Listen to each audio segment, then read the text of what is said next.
नहमदुहु व नुसल्ली अला रसूलिहिल करीम अम्मा बाद फ़अऊज़ु बिल्लाहि मिनश शैतानिर रजीम बिस्मिल्लाहिर रहमानिर रहीम।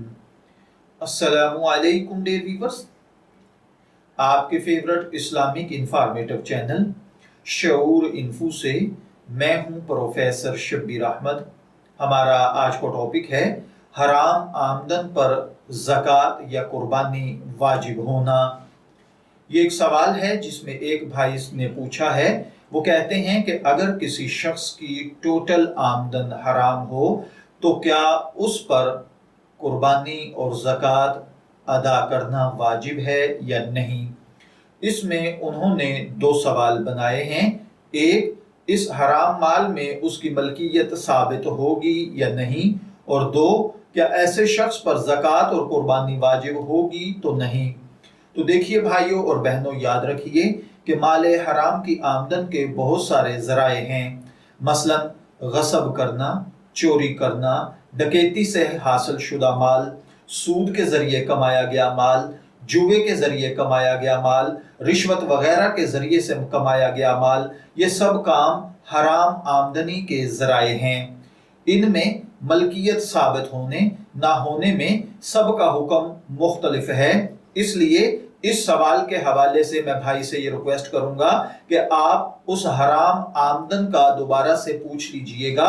हम आपको गाइड कर देंगे कि आया वो उसकी मलकियत है या नहीं।